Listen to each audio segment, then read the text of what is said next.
Good afternoon, everyone. First of all, let's welcome Archisha and congratulate her.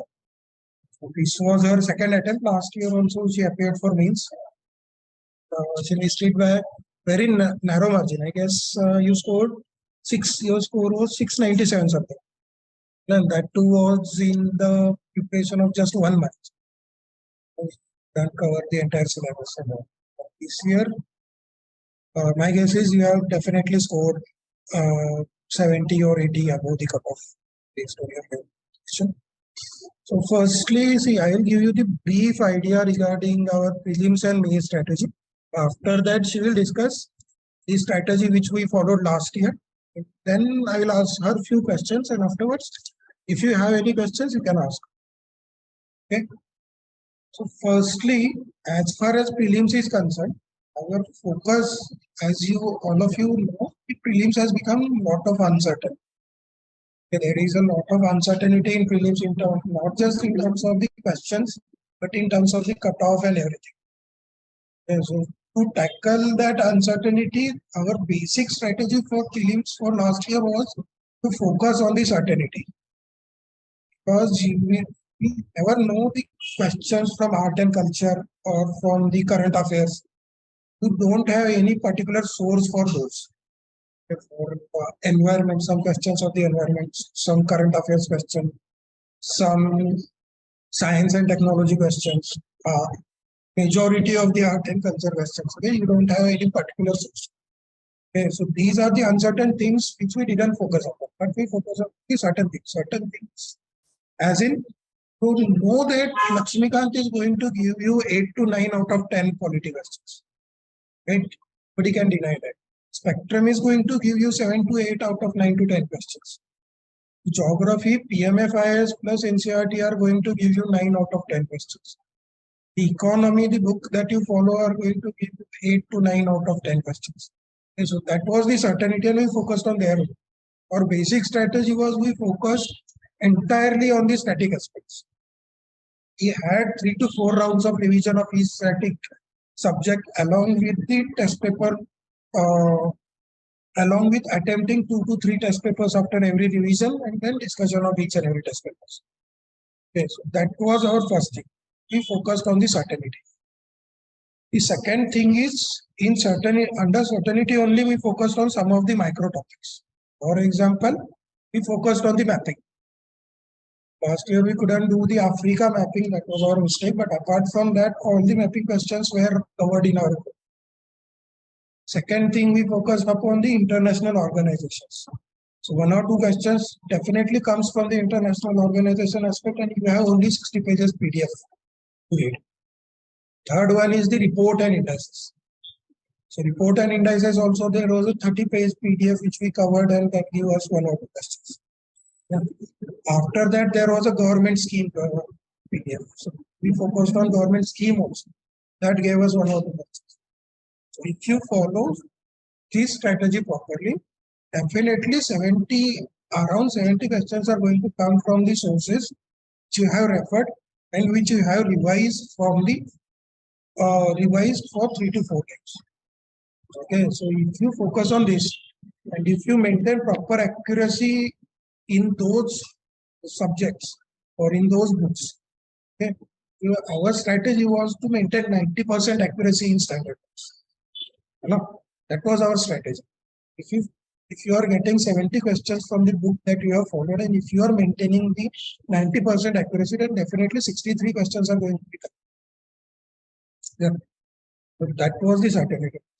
Second one is the revision principle. For revision, I tell you to you also the as strategies we try to have the around minimum 3 to 4 rounds of revision for prelims. And each revision will be followed by the tests. Once we start our specific prelims preparation, after completion of any subject, I ask you to give the 2 tests. And those tests are from the different institutes also. And we take the each and individual discussion of each and every institute. The test analysis also, we focus on only 2 things. One is we find out the silly mistakes. And second is we try to find out the conceptual confusion. If there is any concept which you have not understood, that will be explained by me. And second is he will find the silly mistakes, and we will try to rectify those mistakes in our next code. So these are the two things we focus primarily on in our test codes. Apart from that, the value addition aspect is there. The value addition aspect is some content which is not in our standard book that you will be getting in the test papers. So for those, we add that into our book itself. But major focus of the paper analysis is the silly mistakes and the concepts. Okay. After that, there is a specific paper solving strategy that we follow. Okay, we followed the 3-round strategy last year. For that, I used to create the Zoom link, and each and everyone used to join that Zoom meeting, and they used to give the paper in 2-hour sessions. And they used to give me the feedback regarding that the strategy as well, whether they were able to follow the 3 rounds or not. What to do in each of the 3 rounds, that also we discussed. For example, the first round, which was of 40 to 45 or 50 minutes, in that we focused on only those questions about which we are absolutely certain. Now, we solved only those questions. So those will be, as per our estimates, those will be around 40 to 45 questions. We are absolutely certain. With those questions also, we have to double check those questions. Then only we have to mark. That was the first round. The second task of the first round is, in some of the questions, so around 25 to 30 questions, you'll be able to eliminate 2 options, but you will be confused in 2 options. That we kept for the second round. Okay, so in first round of about 45 to 50 minutes, you will be solving around 45 questions. Then, and you will be segregating 25 to 30 questions where you are able to eliminate 2 options and you are confused in 2.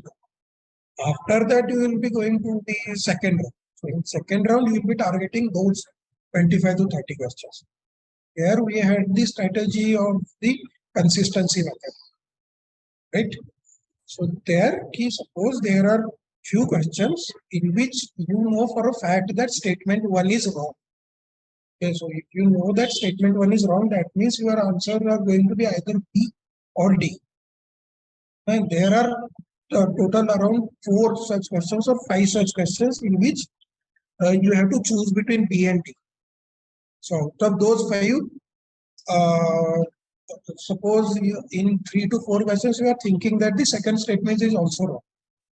So what you are going, that means in 3 to 4 questions your gut feeling is that the answer can be D. What you are going to do is, for all the 5 such questions, you are going to mark D. So out of 5, definitely you will get 2 to 3 correct. So that was our strategy, and by our luck, last year we got the 9 questions on the same pattern. So majority of the students marked only one answer for that, because majority of them feeling that only 2 pair can be correct. And so for all the, I don't know about Archisha, I'm not able to call, but majority of them marked only 2 pair for 9 questions. And out of 9 questions, 6 had the answer only 2 pair. So they got 3 wrong and they got 6 correct. So 1 negative mark, even if you cancel, they got plus 10 marks. Yeah, that was the strategy. So in second round, you will be targeting those questions. So after second round, you will be marking into your answer sheet. Because the purpose is that will save you the last minute rush. And secondly, that will also give you a little bit of break. Because in the first 2 rounds, second round lasts around 25 to 30 minutes. Okay, so in about 70 to 75 minutes, you finish your 2 rounds, or around 80 to 90 minutes.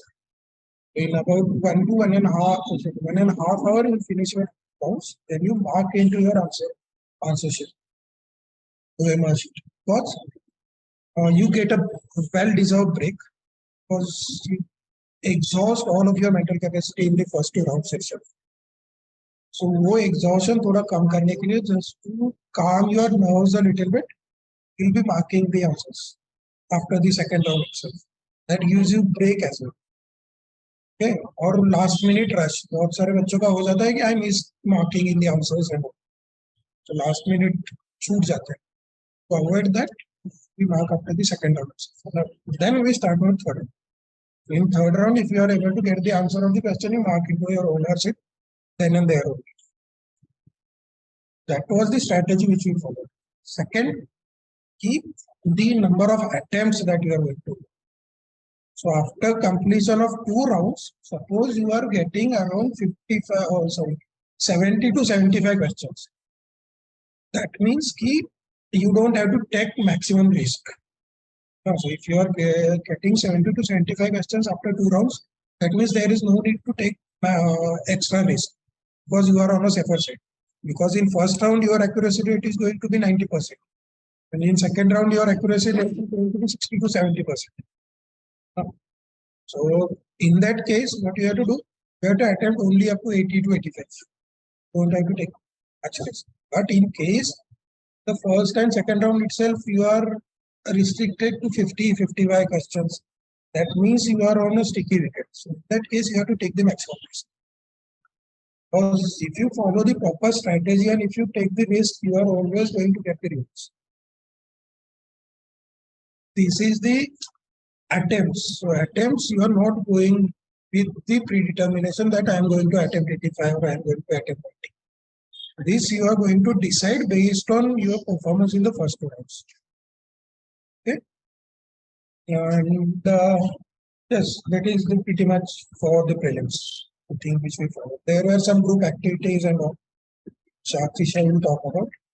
Now, coming to the mains. So for mains, I already told you for mains you don't need. First thing you have to focus on the static. You don't have to go running after the current affairs. Because only static is going to give you 70 to 80%. Second, you need to have the proper approach. So the dimension approach that I talk in reading any chapter or any topic, you prepare the list of 8 to 10 dimensions in the framework of our notes making. You collect the data regarding it, collect its analysis. There will be positive side, there will be negative side, and you collect 7 to 8 dimensions from both sides. Then you note down the government efforts related to it. Then you bring down the way forward. In forward also, being the precision, you have to focus on the committee recommendations at all. This is the approach of your study and approach of covering your topics. Secondly, to focus on the sectors. Like I mentioned, you don't have to go too much deep into all the subjects. Generally focus on the sectors. For example, take the same example of telecommunication. Okay. So you focus on the overall telecommunication sector. There is a subsector under telecommunication like spectrum and all. Don't need to cover in detail the subsectors. They ask you on the major sector only. In the logistics sector also. Don't have to go on collecting the data regarding the railway separately, covering the issues relating to railways. You cover your logistics sector, that's it. Your points are going to be same. Your focus needs to be on the major sectors rather than going for subsectors or rather than going for macro notes making. Okay. Third thing is the practice.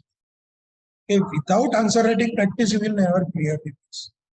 Last year, Archisha's preparation, that was the major drawback because we didn't get the time at all to write the answers. These are the 3 things which you are going to focus while for mains. Okay, this was our strategy. Now, Archisha will talk more detail about the strategies which we follow, and after that, I will take the questions. Hello, good evening, good afternoon, everyone. I would like to begin with in the same order as Sir did. Primarily, Sir has covered most of the pointers, but I would also like to talk from an experiential point of view, which is I am very scared of prelims, and I went with this idea that people with analytical minds are able to understand how to tackle prelims questions better. But then one primary thing which was understanding the demand of the question and approaching it appropriately is the game changer in prelims. because by my own experience last year, I had attempted around 91 questions, out of which 6 questions were absolutely silly mistakes. 5 were unnecessary attempts. And although I did clear prelims the last time, but then I went with more depending on what I knew and my interest areas, and by going in a very practical manner. So that was one of the drawbacks. For prelims, primarily what really helped was with Sir, we made certain groups, and in that, Sir would tell us exactly what topics need to be followed on a regular basis. So, for example, I remember that we say, for example, we're covering economics. I'm given the topic of fiscal drag. I am to write down a page over it, and subsequently, there are other students who also write down pages on very small topics that are given, and then we share it on a common group. What then happens is that not only do you have a collection of information and very small pointers that you need to keep in mind, which will help you with eliminating questions, but also very quick revision. So when you're scrolling on the phone and you're not doing anything, you can just look into the questions and be like, okay, now I know what fiscal drag is, I know what fiscal slippage is, XYZ things. That was one thing. The other thing is, I think it gives, because you are also writing for other students, and in your mind, you understand that there are other people who are also watching the kind of information that you're writing. I think, like, psychologically, you're a little more focused on what to write, what not to write, and what to skip, what not to skip. So that makes a lot of gives you a lot of mental preparation that, okay, I need to get the basics right. If I get the basics wrong from here and there, I can be called out on it. And that is a kind of a decent pressure to have on yourself while preparing.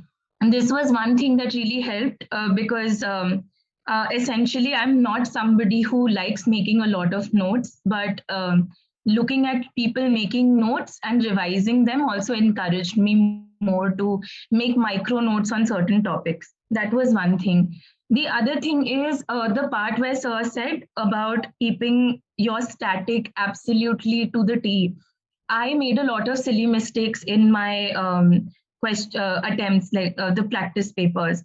My strategy was only, there were only two focuses. One, I did not want to unnecessarily keep giving tests because I had to understand the logic behind why I was attempting a question in a certain way.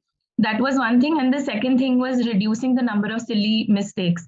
So the only way in which I covered that up was the 3-round strategy. So doing the easier questions in the first round, then seeing whether 40 questions, 40 to 50 were easy, then you can move on to the second one. What I did was, if I'm not getting most of the questions right, I would still again go back and glance through all the questions in a slightly more careful manner. Because usually what was happening is, I tend to have a quicker speed while reading. That is also not something nice. So I was not getting small little nuances of the question, which knowledge wise I knew. So it wasn't that my knowledge was failing me, it was my slightly impulsive answer taking which was failing me a little bit. So that is something where I really needed to work on. So the 3-round strategy makes a lot of sense there, because it asked me to come back, see how many questions I've done, assess whether I should go forward with it or not, and then subsequently attempt the last very Sir used to mention that these are very exciting questions, but please don't be drawn to it. And that is exactly, not doing that had saved me a lot of unnecessary negative marking this time. Because the last time I was drawn to those and I was answering it out of a bit of impulse, I would say. So those are things that you need to really focus on. The other thing that is interesting to me is that I enjoyed certain subjects and I made sure I was doing my prep in that really well. So I'm sure everybody has a subject in the static parts, not in the parts which are very scattered, like science and technology, which is very broad, and after a point you don't understand where should I essentially focus. But coming to polity, history, geography, economics, and environment, out of these, I would suggest pick out the one subject that you really like and make sure that your interest in it makes you have a good knowledge domain in it. Like, for example, to me, I found environment very interesting. and I worked really hard on that. And I primarily only referred to PMF IAS. So I made sure that cover to cover, that book is imprinted in my mind. And I chose environment only because of the fact that there are a lot of questions that come from environment, and also that supplementary interesting things that you do while your preparation as well, whether you're watching a documentary, XYZ things, you can pick out certain ideas from it as well. So that is just to make the preparation slightly more interesting. But other than that, polity is one subject where your basics need to be very, very good, because they can easily, there are so many direct questions in polity that came in last year. Even in that, I think like sir used to boost my confidence by saying, getting one question, two questions wrong in your practice paper is still okay. But if you're getting more than 50% wrong and calling it silly mistakes, then maybe it's not silly mistakes. Maybe then go back to your references and again revise. So there's a lot of back and forth that you need to do in pre for sure. I did not for this particular time. Last time, even though I cleared pre, I read a lot of resources. But this time around, I limited my resources quite a lot. So very specific books that sir must have already mentioned to you. That's what I did. Then after that, I think 1 month before prelim started, sir gave us PDFs, what he's already mentioned. In IR, he gave IR reports and indices, and even terminologies that were used in ancient, medieval, modern history. Now, the only catch that I found is that history is always going to be very difficult. So I particularly, even though it is very, you feel like you want to learn all the terms and make sure if one term comes in, you will be able to answer that. But I think that's a lot of pressure to have on yourself. That is why focusing on more interesting subjects, which you knew that there is only going to be these many answers to it, that is a better practice. So even this year, even though there were slightly tricky questions in polity, but the techniques that sir tells you is what you really need to focus. Like for example, sir was mentioning consistency. That is one thing that although in the pairs question in this particular prelims paper, I did not attempt a lot of pairs question, but I did whatever I attempted were these, luckily enough.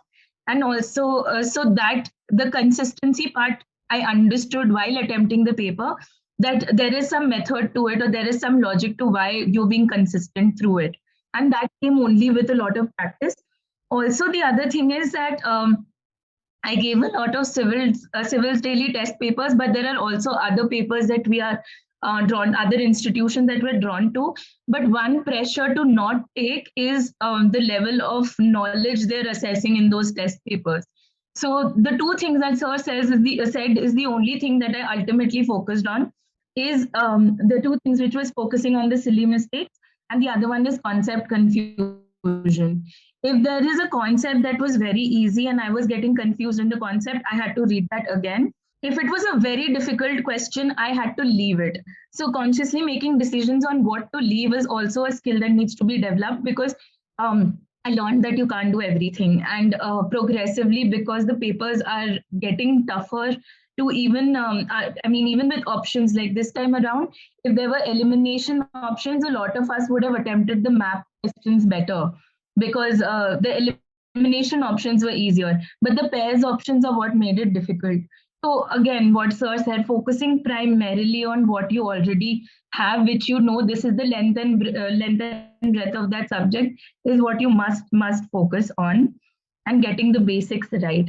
Barring that, this time I had attempted 85 questions, out of which I think I got approximately, I'm not sure, but my total score is coming to 105. And I see this 10-mark jump only because there was a more conscious attempt at using techniques to answer the questions, and not just merely relying on knowledge or feeling a little overconfident that, oh, I know this can be right, or it's just a practice paper, so why not just mark it? I did that in my initial test papers.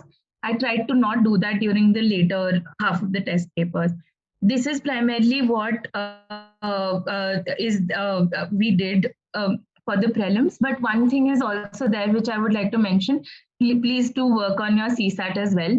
So I had to work, and please take as much resources as you want from sir, because last time he'd given a proper like CSAT cheat sheet, which is got formulas, etc. And sir also discussed CSAT questions with us, which also make you realize that the questions are easy, but because of the pressure and because CSAT can become very lengthy, you tend to lose a lot of focus. So I would suggest please practice CSAT, because I had to do that quite a lot as well in addition to prelims.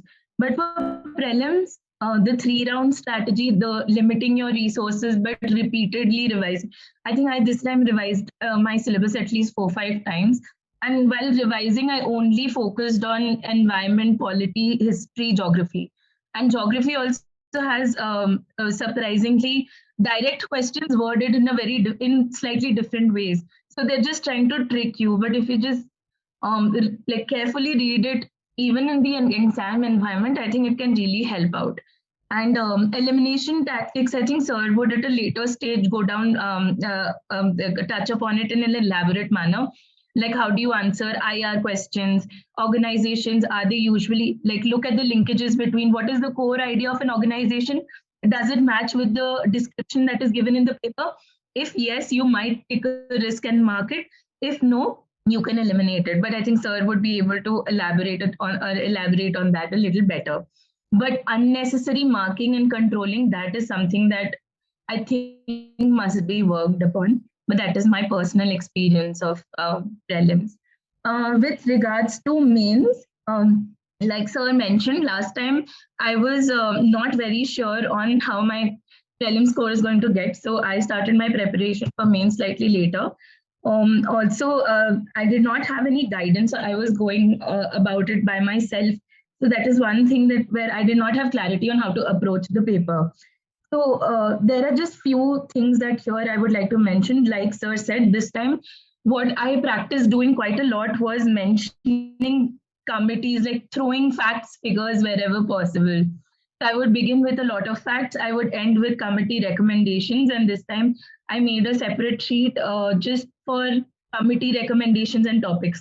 So anywhere closely related to cybersecurity, I would mention one committee repeatedly, even if, I mean, however, whatever 2 3 points I had, and just writing 2 to 3 points separately and just copy pasting that in your mind and writing it in your answer scripts is also something better. Again, my focus was not on doing as many test papers as I could, but what I would do when I'm not giving a test is I would practice writing answers so that at least the format was imprinted in my mind. I come from a social sciences background, so I tend to write a lot, and sometimes I write a lot of nonsensical things which may not be, which may be analytical from a different point of view, not necessarily from a mains point of view. So for that, I had to really make down pointers that okay, if this is the demand of the question, how do I go about it? Sometimes you have to use facts, sometimes you don't have to. But that all those things come when you practice question papers and you sit down with your mentor and actually say, okay, this was the demand of the questions. I wrote facts and figures, but I still didn't score. And he would mention as to what the demand of the question was. And only then do you answer in a particular way. So I mean, rigorously understanding the pattern of questions really matters. That is one thing. I'm sorry, I forgot to say one thing. Even for prelims and for mains, PYQs are probably the thing that is a game changer. I remember in 2021 prelims, there were so many questions, I think in polity, that were repeated. In some form or the other, they are constant repeats of questions. And it is very surprising sometimes that you realize that oh, I'd already practiced, seen that question. So PYQs are somehow reworded. Even in my optional, I noticed that quite a lot. Look into PYQs, and PYQs, if you can make a list of answers for that or pointers. I was writing more pointers because of time constraints again, but I was making pointers, making a fact sheet, making a recommendation sheet, and making pointers so that I could keep revising or recalling that. My major practice was what we don't realize is time constraint during the mains. So this time, because I was putting pressure on myself to recall answers or concepts quicker, I was able to complete my papers. That is one thing. The other thing that is of importance is, like, for example, this time in GS3, it was very static heavy. That is what I felt. And because I had done history, geography, really well before the main, I think that is why I am guessing that my GS paper 1 went really well, which wasn't the case last time. Even for GS paper 3, when it comes to concepts of environment, so in the syllabus, whatever topics there are, make sure to do all those topics really well. Make sure to have a note of them, and make sure to have a fact sheet ready to like just apply it absolutely just the way that you've done it. The other thing is also just one second. Yeah, handwriting. Focus on the way you also write it. So I had a really big handwriting. I also had to work on those little things like making sure my handwriting is within a certain page, how to articulate better, how to make sure that my word limit is not crossing, and I'm not saying anything. I'm saying unnecessary things when I could have written better concepts. That is another thing. If you're just writing answers, make sure to time them 1 minute lesser. That's how I increase my speed this time. Those are a few things. Also, don't be afraid of making pointers and flowcharts wherever you want to put a point across, but it can't just be just like that. Like even when your answers are being checked, you would be mentioned, okay, you can make a flowchart for this particular thing, save your time. For the next pointers, write it down. Again, for the way forward, make a flowchart if necessary. So that way I was seeing that I put in more information in a shorter period of time than by constantly just writing everything down. Yeah, those are primarily some of the things that I clearly remember from my mains preparation. So would you have some question? I could Yes. do that. You have covered almost all the points, but I have 3 questions. Okay. The first one is tell me the importance of sincerity while solving the mock test. Yes. Specifically for prelims. Yes. Because this year's batch, some of them solve 50 questions, they take a break and then they come back and then they solve. Or the major reason that I get from majority of this year's students, sir, I didn't focus on many essay de diya. That. So tell them about the sincerity while solving the mock tests. Yes. So I can relate to the anxiety when it comes to marking wrong answers, because it almost feels like if I'm doing it wrong in the mock, I will definitely go and do the worst thing possible on the main day. But what I also realized is that even if you're doing, say, for example, you want to just do those 50 questions, even in those 50 questions, make sure you create that environment that, okay, it is me and it is the 50 questions. So I have also done that with sir in initial parts where I'm like, sir, I'm not sure if I'm not feeling confident in giving it, or I'm going to make a mistake, I'm not going to be able to do this.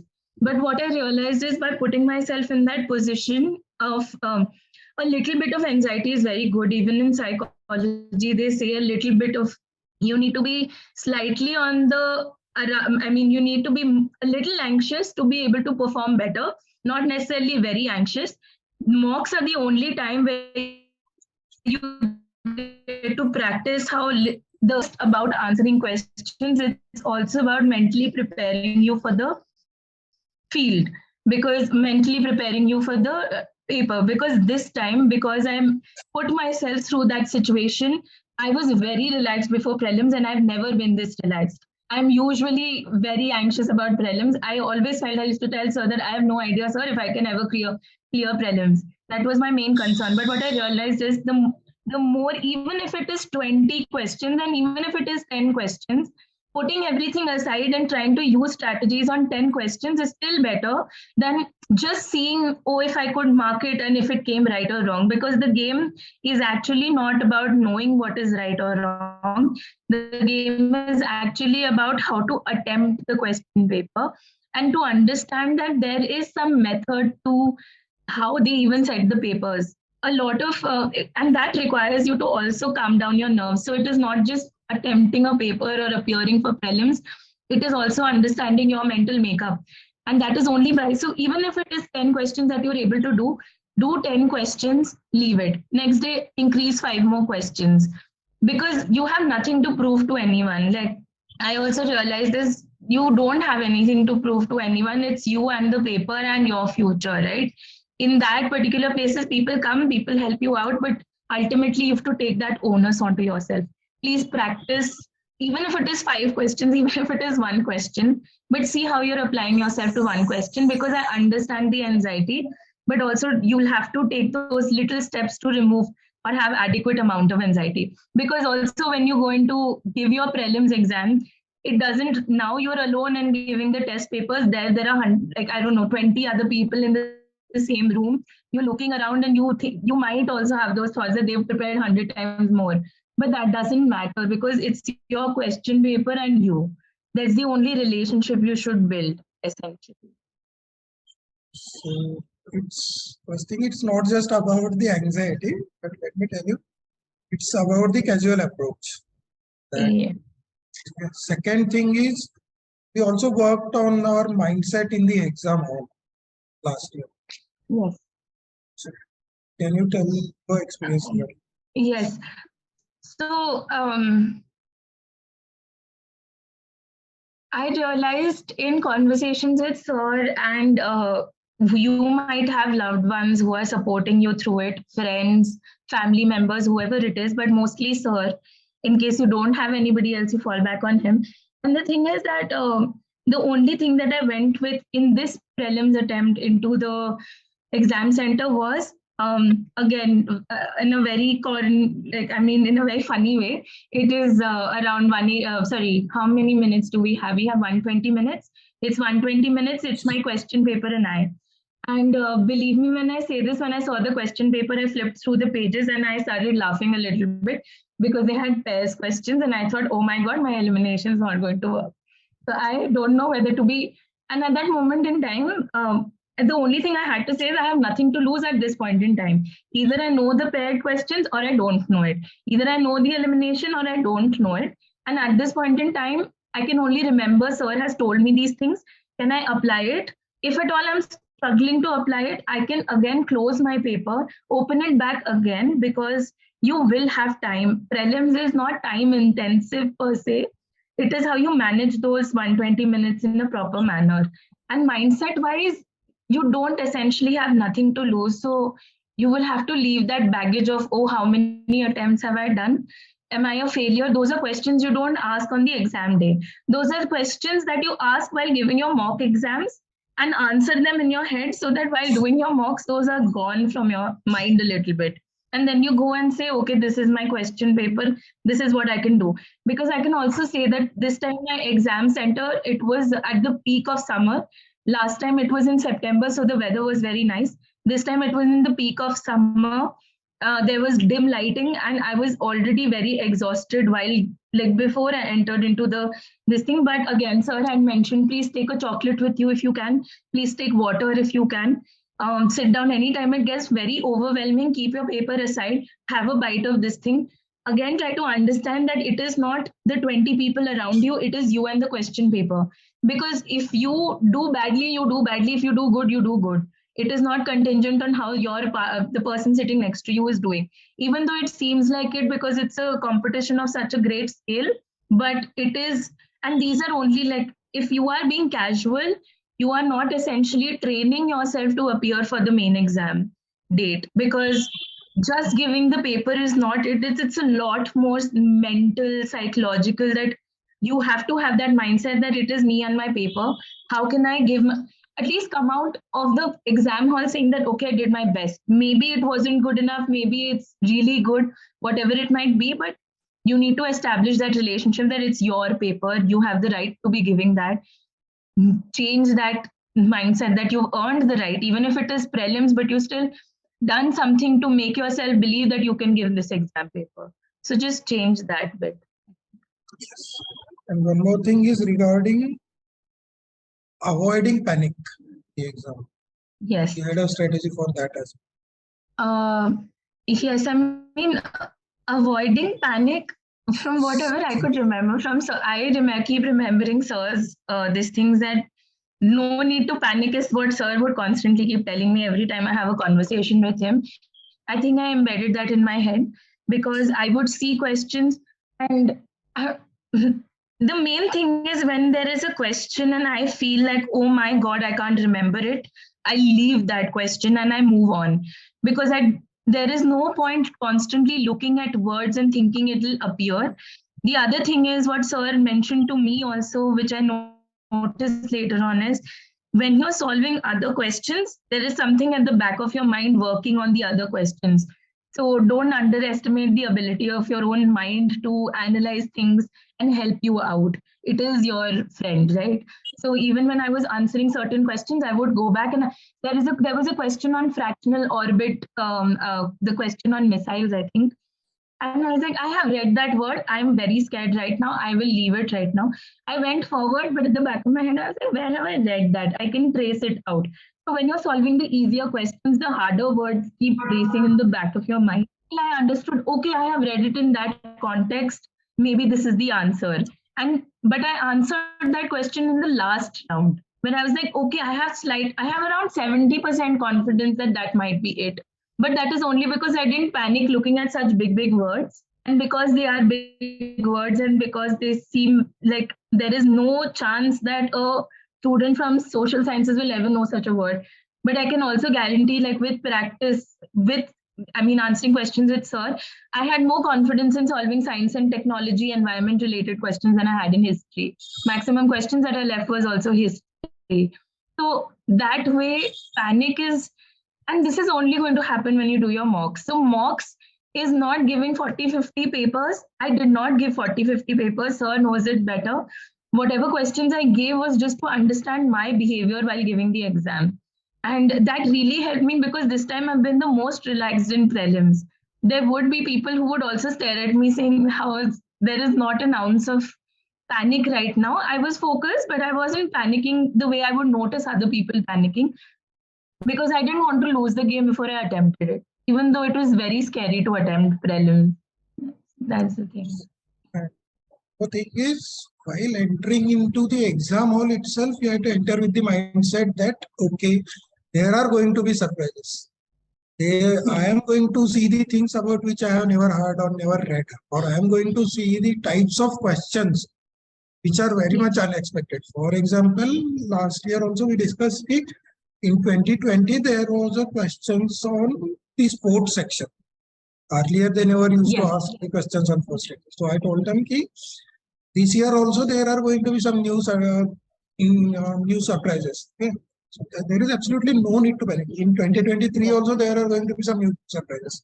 Exactly, sir. So that's when I read the pairs. This was the example I was given. When I read the word pairs, that was the surprise element.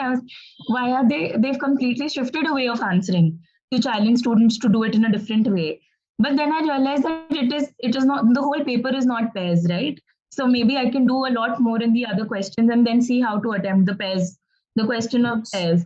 So that's the part where I was embracing the surprise element, while saying that, okay, I can handle it. Let's move and see what else I can do. So we have to eliminate the surprising element as well. Yes. Because that creates the panic, and panic creates the confusion, and confusion creates the silly mistakes. Yes. Okay. So that's all about prelims. Now coming to mains, what was our strategy for covering of the current affairs? First thing, we didn't focus that much on the current affairs. So yes. Whatever we covered, what was our strategy? So for covering the current affairs, I think we went through PT 365. We took out topics. And what happens in PT 365 is that they don't give you the dimensional approach in it, right? They are giving you an analysis, a way forward, and facts. So what we did on Sir's suggestion, what we did was took out what was the necessary element, and then you Google through various other websites or with content that is provided to you, that these are the spaces of dimensions that you fill in. It does not necessarily come naturally to do it in that sort of a structure, but progressively, like if you have one piece of sheet, what I would do is I would fold it into 8 boxes. So you just folding the paper, write facts and way forward in the end 2 boxes, and keep seeing social, okay, this point, environment, okay, this point, political, okay, this point. And I realized you don't need to have too many points as well. you need to focus on certain dimensions more than other dimensions. Like for example, in polity, you would have to focus a lot more on the governance side of it, on the social aspect of it, than the environment bit. There might be a possibility they ask you to elaborate a little bit more on the not political but polity and governance side more than they ask you about the economic outcome when it comes to polity questions. So that way there is, but again, having that sort of a sheet tells you that I have these many XYZ pointers, I can fill it in appropriately. So that is how we tackled this thing. But I did not focus a lot on, again, on current affairs, because last time also I realized that my static required work, and static required work not in terms of knowledge, but in terms of dimensional approach, how to attempt those answers, because I would write very, I mean, not even critical answers, but I would write one-dimensional answers because of how I understand the question. But realizing that there's a lot more, and also shifting the mindset as to why you're appearing for the exam. You're not appearing for knowledge, proving that you have so much knowledge, but you're appearing to say that, okay, I am a probable future civil servant. I want to understand, like, how can I provide an answer which covers all dimensions, because I would be working in all dimensions. That is one mindset shift I needed to do. So instead of becoming an academician, which I come from academics, so instead of just thinking like an academic, I had to think like, okay, if I intend to be a civil servant, these are the dimensions I must know and move forward with that. That is one of the differences. How did you build that dimension approach? Because we tried to build that last year as well. Last year when we had little time, that time also we focused on the dimensions also. What was your exact strategy to build that? Majority of the students are facing the issue in that way. Right. So I think the answer to this would be answer writing practice. And why I say this is because a lot of times you have a cheat sheet and you made, okay, this dimension, this, I have all the information. Then there comes a question which is asking you to do one thing and you are writing it in another way. So like I mentioned, there were certain questions in GS2 where I didn't necessarily have to give all the dimensions, but I was trying to fit in all the dimensions because I thought now, okay, dimensions are what we need to mention. So I will mention all possible dimensions to it. But then through answer writing, and when your answers are checked, you understand, okay, what exactly, this was what the question was asked. It wasn't explain it holistically. It was trying to analyze a critical aspect of it. If it is an institution, whether it is, then your dimensions are also not the same, right? You have social, political, XYZ dimensions, but if you are analyzing a international body, for example, you would have regulatory, geopolitical, you would have funding issues, XYZ. Those are the kind of dimensions you need to mention. So it's not just necessary to see dimensions as a given aspect of it, but also to understand that the question demands a certain thing. I did not understand it till I got really bad marks in a lot of my first attempts that I was giving in, where they mentioned the question is asking this, you have the content, but you're writing something completely different. Why are you doing that? So that also pushed me that, okay, I don't know why am I doing that. I had discussions with her. And at that point in time, I think Sukanya ma'am was also looking into our answer writing this thing. I'd say, why are where are you being repetitive? Where are you not giving innovative answers? And innovation is not necessarily like out of the box answers, but also in the way you're articulating yourself. So maybe the issue is not about dimensions or covering the knowledge content, but also about understanding. Question is asked you regulation, you are answering economic issues. Don't do that. That is. Strict focus on the demand of the question. Yes. Like I mentioned in our previous session only, you have to write what they are asked. You have to write what you know. Okay. Now the last question from my side, it's a simple. Yeah, how many times you revised your static after prelims? Because we lost around 1 or 2 weeks in that shifting and everything. Yes. So for this thing, I am also pursuing a master's course side by side. So the issue, what I did realize was that I was panicking in the initial moments, because I was like, again, I can't again have very little time to do mains, because this time I wanted to give a better attempt. I wanted to do, it is simple. Like in my mind, it was just outdoing what I did before and not looking into the repercussions of it, which is what sir would also tell you. You need to just focus on doing better than what you did previously and forget about what the outcome is going to be, because speculating about the outcome is one thing I did not do this time completely, because I had a lot of pressure on me from two ends, whether it was giving names or even focusing on my time as papers. But the one thing that I did was, with all my static content, I revised it at least 2-3 times. And I did not this time wait till I was confident enough to write answers. This is what I did last time. Last time I kept telling sir that if I'm confident, I will attempt it. Right now I'm very underconfident. I don't know how to attempt it. That is one thing. The other thing is, I did not get extraordinary marks in my answer writing, because even if you think you are doing really well in your answer writing, there is a possibility you're not addressing the situation. But what I realized was, knowledge is not the issue, it is the structure of your answer writing. So revise what you can. I went to do around 2 to 3 revisions. I focus more on my optional also this time. This is what I said that, sir, I would give more optional answer writing is what I want to do more, because even though I am a postgraduate in psychology, I don't know where am I missing out on. What am I missing out on? Is it the structure? Is it the demand? What is it? So you need to prioritize your weak areas, better areas, all of that. The other thing is, again, like when you're writing answers, the sincerity aspect that sir is saying, there is nothing more than knowing how to write your answers or how to attempt questions. That is just about it, because everybody has. Today, I can't claim that somebody else knows lesser than me and I know 10,000 more times than that. That is not true. I can't make those claims and I don't want to, but the focus has to be on how do you attempt those questions with limited ideas that you have.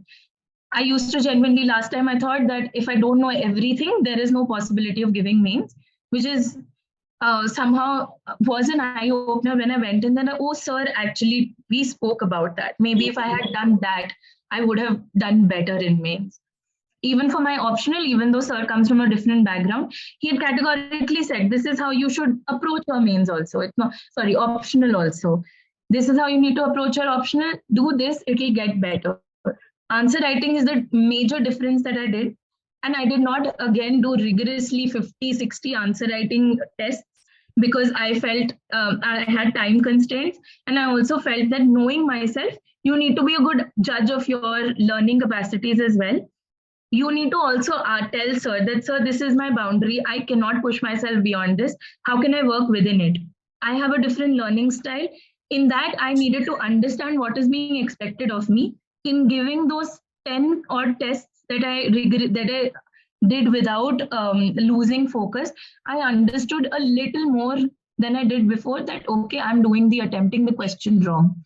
So this time when I went for my GS papers, my mindset was a lot different. I went, one thing I need to look into is speed. The other thing I need to look into is what were the suggestions given to me per subject. Every subject you have different suggestions that are given to you. For example, in geography, mapping is what is told to you that it is better. This time there were currents as a question that had come in. I had rigorously practiced making quick maps. And my maps were not the most best to look at, but that doesn't matter, because you need to at least explain to them, oh, I know the concept. I understand what you need to tell your examiner is, I know the concept, I know little bit in it. This is how I justify it, and this is how you move forward. That, I think, has made a difference in my answer writing. But prep wise, I think because before pre, you are learning so much already, it is not something that I find, I found mains and pre to be on equal footing. It's not that mains got dramatically easier. Just an MCQ, which you're already doing if you're preparing for prelims. And it has to be slightly combined. So this time my pre, I was reading content till the last month. I was reading content in a manner that at least I knew some background about that thing. So that later on, because I knew I would be shifting out, I would be exploring other avenues as well.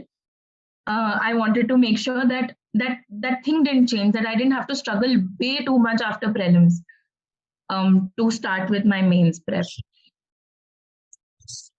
So the point is, even if you are practicing less, you have to practice it with utmost sincerity. Yes. Yeah. And second thing is, you have to learn from your mistakes. Yes. That's it. like I mentioned, self-analysis is as important as the learning itself. Yes. You self-analyze, you find out your mistake, you make sure that you don't repeat those mistakes into the next test. You make new mistakes into your next test, that's fine. But don't repeat the old mistakes. Okay? Now, if anybody has any doubts. Yeah. Hi, I'm Samira speaking. So I just have a question to you because you were mentioning that you were from psychology background and also you were parallelly doing your master's. Yeah. So how did you actually manage yourself when you were doing this such a broad and comprehensive syllabus? Trying to get into it and also prevent yourself from getting into this detail-oriented approach. Like you have your psychology that's running parallel in your head, and you have to focus on other 4-5 subjects that are generally not in your mainstream education. One is that question, and second thing is how did you actually manage time? Because I'm working for a professional trying to tune myself into this thing. And I'm also finding it really difficult because be it work or college, it has its own demands. So could you elaborate on that? Yes. So essentially, just to give a clarification, I'm already a postgraduate in psychology, and I'm currently because I'll be very honest. I want my career to move ahead in a certain direction. So I wanted to make sure that I'm not just stuck with preparing for UPSC. And this is a very honest answer for me. I wanted to also culminate a skill set, and thus I am pursuing another master's because I think I wanted to get into education and I wasn't prepared to do a PhD. I'm doing a public policy master's from NLS. So these were the two things. Just so happened that I wasn't sure about the prelims result, and that is where my NLS result came in. So I wanted to pick it up as a challenge that if anything happens, I will continue it right now. And if things don't go in my favor, I will focus on my academic career for a little bit because I was very clear on one thing that I do not want to. I'm not somebody who does well in a static situation. The other thing that was told to me by my family members is that sometimes pressure is a really good thing, not undue pressure on you that you're going to burst at a certain point in time. But what works is that sometimes pressure tells you to prioritize certain things in a certain way and do other things in a different way. So I'm not going to say that I was excellent in managing time because I wasn't. Sir is a better idea to this. I would tell him that, sir, I'm not being able to do this. I have an assignment right now. How do I do this? But what really helps is to have an objective idea. Talking to sir has helped me quite a lot in the sense that I've at least understood that if you have to do this much, please do it nicely. Otherwise, just don't do it. It's as simple as that. That is the only mindset with which I went in because, and I can also say that working is a slightly different ball game than studying is. When I was also essentially studying, and my mind was constantly stimulated. So I did enjoy the process of going to my classes, coming back, and also the time slots are different. So I would go at 9, my classes would finish by 2, which is not the thing that you get in workspaces, right?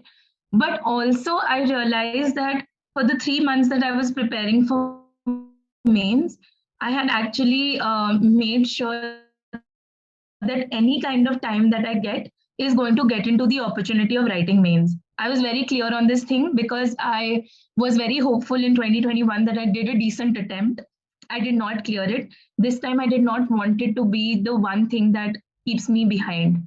So it is not even about not enjoying things. If you want to go out, do whatever you're doing in a very happy manner. I think I was cultivating that sort of a mindset because more than that, I can't tell you a very big difference between my first mains and second mains, except that I try to understand what the exam wants out of me.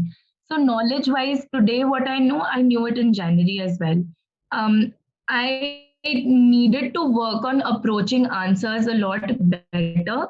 It also helps that I have been preparing for a longer time. I have been at home for a year where I could dedicatedly prepare for this, a year and a half, sorry. I dedicatedly prepared for this. So those are also things that worked in my favor. And that's how I can't exactly suggest to you what a good time management would be. But I do also know that if you're working and if you have time out, don't pressurize yourself into giving the best performance of your life, or, do the best that you can in the time that you have, because that is the only way in which you'd be able to attempt more. Like if it is question answer writing and everything that you can do in the 4 hours, please do just that. That is exactly what I did. If I had to do an assignment, I would quickly finish that assignment and I would sit down, like these are XYZ things I wanted to do. I will make sure I complete it. And it you'll have to cultivate, just like sacrifice just that bit. For the 3 months I was in a new environment, it is also a time where people make a lot of friendships. You learn a lot of new things. You want to bond with your classmates because they're the future professionals with whom you'd probably work. But in my head I knew that I have just 3 months, and to me, this was almost like a last chance to do mains. Yes, I can write it again in the future. I'm slightly more confident about it now that I've cleared mains, but I didn't want it to be, I wanted to be a sort of a life and death situation in my brain so that I could say that, okay, I don't want to go out with you all, or I don't want to sit and idle around. When you all are doing something, I will go back to my room and I will do that. But that didn't come naturally to me. It was also a long run process. I learned a lot from my mistakes. I learned to prioritize myself, see what I want. And it's not just about the exam, right? It is, when they say preparing for civils is a complete overhaul of your personality, it is. Because 2 years ago, I wouldn't be able to concentrate with the amount that I'm able to right now.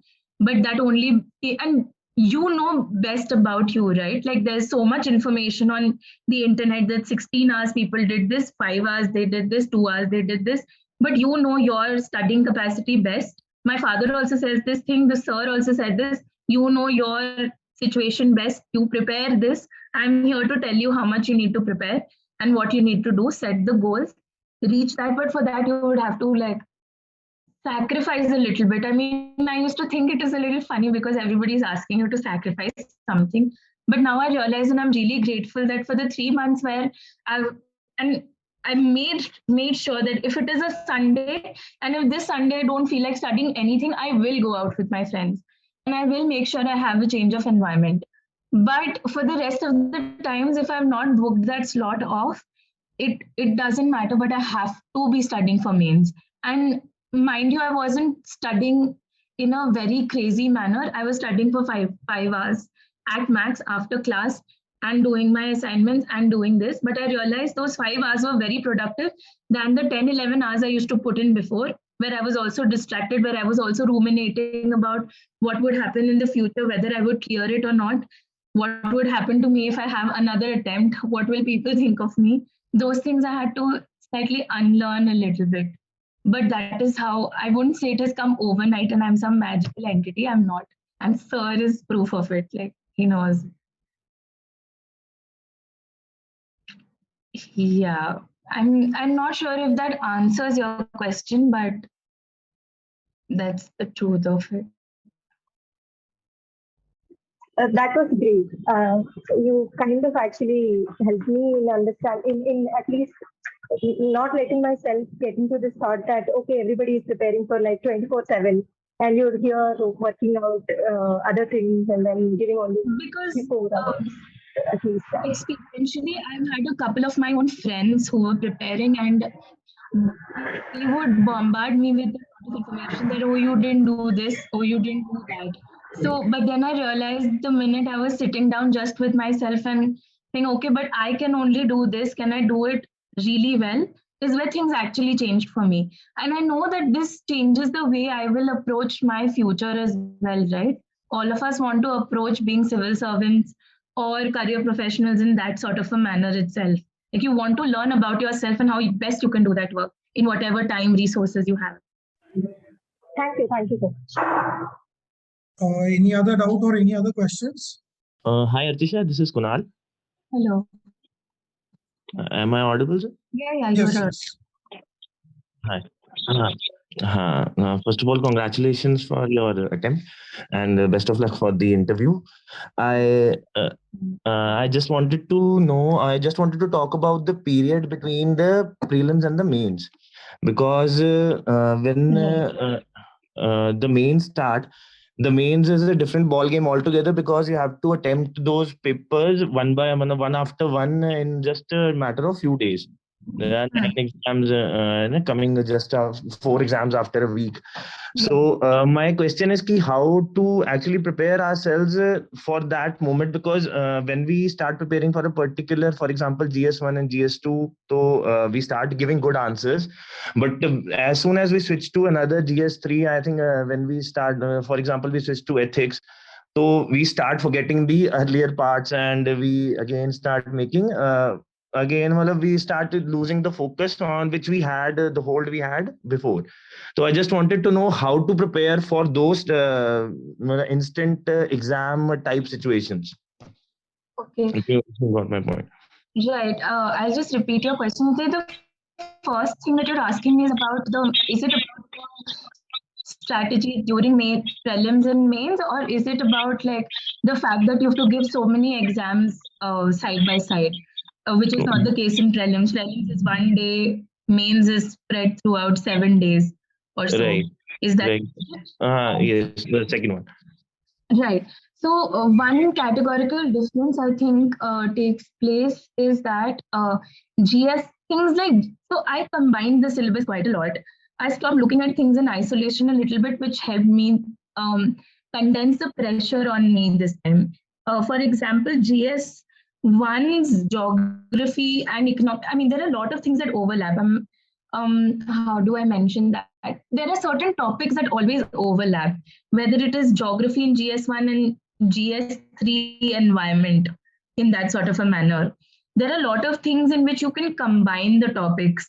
And I don't mean combining as in similar answers, because the demands of the questions will be different, but topic wise, there's some amount of similarity. So what I would do is when I'm doing GS1 geography, I would immediately pick up environment, because there are some environmental disasters which is just the same when you're talking about a phenomenon. Like I think this time cloudburst came in as an option, and I realized it is also there in environment, it's also there in geography. And reduce the pressure on me by segregating it as geography's cloudburst and environment's cloudburst. Just to give an example, that sort of segregation I lessened a little bit because I didn't want that pressure on me. The other thing is I let go of things I don't know, I just don't know. I had to go with that mindset. While attempting, so I got a glimpse of how those 9 days go earlier this year in January. I realized one thing, that you're absolutely right. By the time you come into GS3, you are mentally feeling very exhausted. But what I did do this time is that I stopped preparing 3-4 days before the exams. I just left everything. I would just like look at things, but I left mentally exhausting myself, because I knew what I didn't know the last time was what I knew now, that it is you need to be on your toes, on your complete toes for the 5 days and the 5-day break in between, that you cannot let go of your mental makeup whatsoever. And also realizing that whatever information you have from GS1, it can somehow be applicable in GS3. It is not like, for example, GS2 has this question about elderlies. There could be a question like that in GS3 as well. So don't discount GS1, GS2, GS3 are not separate entities altogether. They're all combined. So what I did was, I have a repository of knowledge. This is all that I know about everything. This is how I'm going to use it in different papers. That reduce the load on me. Ethics this time was also very exhausting. I think the trend that I noticed is that ethics 5-marker questions are also very long now. So you will waste a lot of time in, not wasting, but you will take a lot of time in reading those questions. But then also realize that the person sitting next to you is also going to take as much time, right? Your mental makeup only has to be how quickly you answer whatever you know. So that's where cheat sheets make a lot of sense at this point in time. If you have a PDF only of data, only of facts, and towards the end, I only knew these. I knew facts, I knew recommendations, I knew way forwards, I knew best case studies. That is more or less what I absolutely had an idea of. So I made good use of that. Even there, I would make sure that if there is some human development index I can use in GS1, I would just put it. If it made sense, not randomly, but if it made sense, just to reduce the workload on you. The other thing is, by the time you write GS4, it is very exhausting, yes. But I would only say that you have to just keep in mind that the information is with you and you have 3 hours to do that paper. It again sounds very Bollywood, but it is 3 hours, 180 minutes that you have to write all those papers. Because trust me, it's also an adrenaline rush when you see people around you answer questions left, right, and center. Maybe what could also help is that I think Civilsdaily has physical centers now where you can actually go and write your papers. Put yourself in an environment where you're also watching people write answers, not to entice you or discourage you from writing answers, but to see that there are people who are putting in that much percentage. I also need to do that. Also, like for little things like your hand starts paining, I couldn't feel my hands at the moment. So what I did very conveniently was I had a spray with me. I would step out of the class because people were it is distracting if you spray it. But then anytime I knew that I have like even 30 seconds, I would rush out, I would spray my hand, I would come back. And I did that for ethics this time because I wanted, it's a very small thing, but or if you have the gel, like instead of a spray, if you can just put gel on your hand, it sounds bad, but if that much relief can make you write extra words, just do that. But more than that, don't think of GS 1, 2, 3, 4 as separate entities. GS4 also ethics give good examples. All you need to make is a sheet of good examples with every topic and put examples left, right, and center. This time, I know in my ethics paper, I wrote more examples and I gave more examples of civil servants because they also expect those sort of answers. So little bit of practice. That is why simulation makes a lot of sense. You sit in an environment where you're doing those things, your hand automatically, like trust your body to support you through this exam. That's all I'd say. Because your body is also going to make sure you write answers what you want to, but have that, you need to practice and, cultivate that aspect. There are 2-3 more things. See, like she mentioned, you don't need a complete shift of mindset from GS1 to. Okay. But you need to have the 2 things that you need is the absolute content consolidation. Okay, like she mentioned, she has a repository of content. So you need to have the content consolidation in such a way that you will be able to access that content within a fraction of seconds. Okay, you need to limit your thinking capacity. Okay, for example, suppose there is a question on demography. Okay, and suppose it can come in GS1, GS2 as well as GS3. Okay, so even if it comes in GS4 also it can come. Wherever they are asked the content question on demography, you should get all the data that you have. Okay, you should remember all the data that you have within 5 seconds. Okay, so that level of content consolidation is needed. Secondly, just to write your answers. Okay, for example, you need a different language in different subjects. In quality, you need a little bit of legalistic language. In economics, you need to use those terms.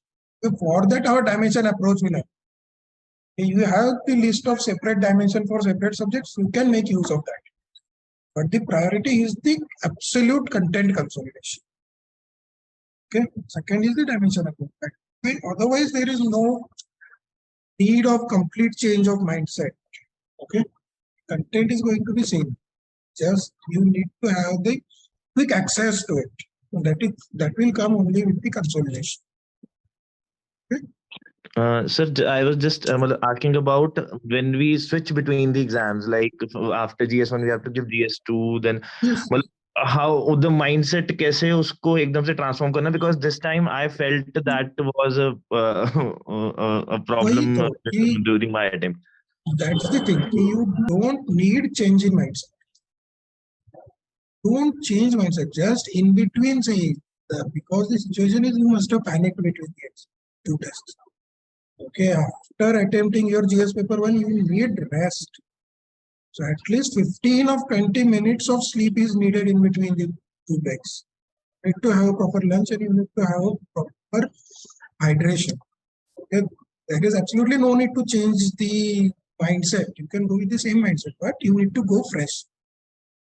if you take the baggage of GS paper 1 to the GS paper 2, or see, like in one point you mentioned during our prelims discussion, your subconscious mind is also at work.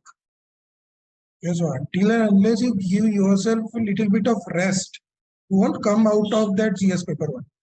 So you need to come out of that GS paper 1 and you need to go fresh for GS paper 2. Here there is no complete shift in balance or shift in mindset. Mindset वही रहना है, but you just have to make sure that you are going in fresh. ठीक है? It is also, sir, if I may mention this, look at what your strength is. So, for example, like GS paper 1, again, what sir mentioned, it is the demand of the question that changes. It's not the mindset that changes. Your way of answering is the only thing that changes according to the question paper. But the other thing is also work on your strengths. Like, for example, in GS paper 3, last time what I noticed was, it is very tiring for me to go from 10 markers to 15 markers. This time, when I saw the question paper, glancing at it, I knew that 15 markers were my strength this time. What do I do? That is the only mindset shift that you need to do, because you need to know what you're better at. That is the only assessment. And the thing that sir said, this time between the exams, I was only sleeping, and thankfully I had my parents, so they would make me eat something. And I was sleeping through it, which made me realize I was so much more relaxed, because it takes you nearly 3 minutes, I think, to reorient yourself to the idea that you're writing a paper. You can minus those 3 minutes from very weak questions which you can't possibly answer, or you're not able to think about anything. That is the only way in which you need to practice changing the mindset or understanding the demand of the question. But more or less, it's 60 questions in GS 1 to 3, 60 questions with different kind of demands of answering. Right. Thank you. Okay. Anybody has any doubts? So, thank you for the session. It's very insightful. Yeah. So I would just say that trust sir through the process. I keep telling this, but in like your preparation, if you have somebody who is objectively telling you that you're not doing this correctly and you're doing this correctly, it really helps, because there's no amount of clarity that comes in while preparing when you're doing it alone. I started off doing it alone, and I think it was a good decision to have somebody who knows the width of the exam and can tell you at least how to strategize. So if there are mentions, like, do what you can, but also run it through sir. I think sometimes he gives very insightful ideas on how to approach it, which may also fit your time management issues, which may fit your life changing, whatever life is changing. In the middle of that, if you need suggestions, please go ahead and ask that. If you have the opportunity, it's the best thing to do. That's the last thing that I'm. So, okay guys, let's get back.